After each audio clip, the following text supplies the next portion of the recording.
Welcome to Climate Quickies, bite-sized nuggets of climate goodness from our TEDxLondon experts in under 5 minutes. In this week's Climate Quickie, live from TED's Countdown Summit in Detroit, we're joined by energy access innovator Tombo Banda to share her electrifying climate innovation. When electricity arrived in Zomba, Malawi in 1994, Tombo says it brought more health, more comfort, and more happiness to her community.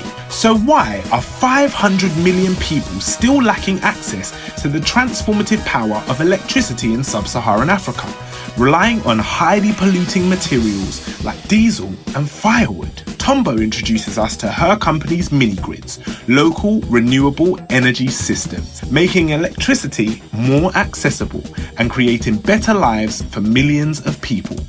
Over to Tombo to explain more. Stay curious. Hello, everyone. My name is Tombo Banda. I lead the Mini-Grid Innovation Lab at Cross Boundary. I'm based in Nairobi in Kenya. So what's the energy situation in Malawi? So I am originally Malawian, though I live in Kenya. And the energy situation in Malawi is quite dire. The most recent data shows that less than 15% of Malawians have access to electricity. So yeah, that's 85% of the population still resorting to firewood, generators, whatever, nothing, kerosene, small solar lamps to get by on there every day.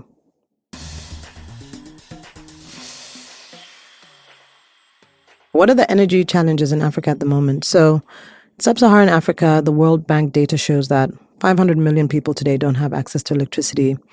And that is due to a number of reasons. So firstly, the traditional process of electrification is expensive. And, many governments across the continent are dealing with many competing priorities, and they don't necessarily have the money to electrify their entire country. So cost is one of the biggest challenges. And one of the least cost methods of electrifying many populations, many communities is mini-grids. So they are localized, standalone energy systems to power individual communities. And they're clean, green, and renewable.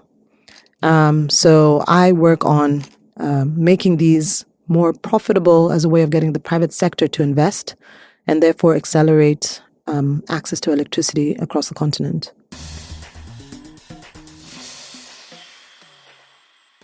So how are we seeing this work have a positive impact on people? Electricity is more than an enabler. It's transformative. We all take it for granted because we have it all the time. Actually, South Africa maybe recently is is having the unfortunate experience of experiencing load shedding, which it never did. And actually in the UK, they also have load shedding now. You know the feeling when you don't have electricity, how debilitating and maybe even anxious it makes you. Electricity is fundamental to your daily life, fundamental to business, fundamental to health, fundamental to education. It's a basic human right, I think. And when you introduce electricity into a community, it transforms the community, as you would expect. Businesses can stay open for longer. Businesses that use diesel machinery switch to electric, generate savings, and experience health benefits. So yeah, electricity, it's just transformative. I think what gives me hope is people are starting to get it. We still need to go faster. But because, the scale of the challenge also presents an opportunity to manufacturers of batteries, of solar panels, of equipment, of electrically powered equipment and machinery. Recognizing that opportunity, I think, is spurring people into action. So we're seeing an acceleration in the rate of deployment in mini-grids across the continent and other solutions that are more appropriate for specific communities. So I think what gives me hope is that promise of the opportunity that this could bring to everyone.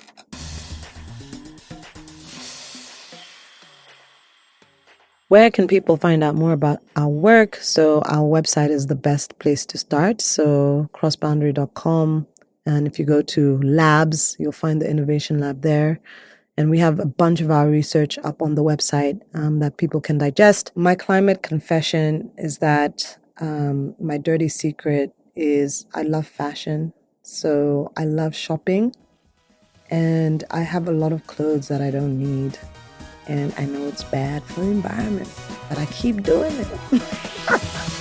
Thanks for listening to this quickie. This episode was created by our superstar podcast team at TEDxLondon. Until next time, Stay curious.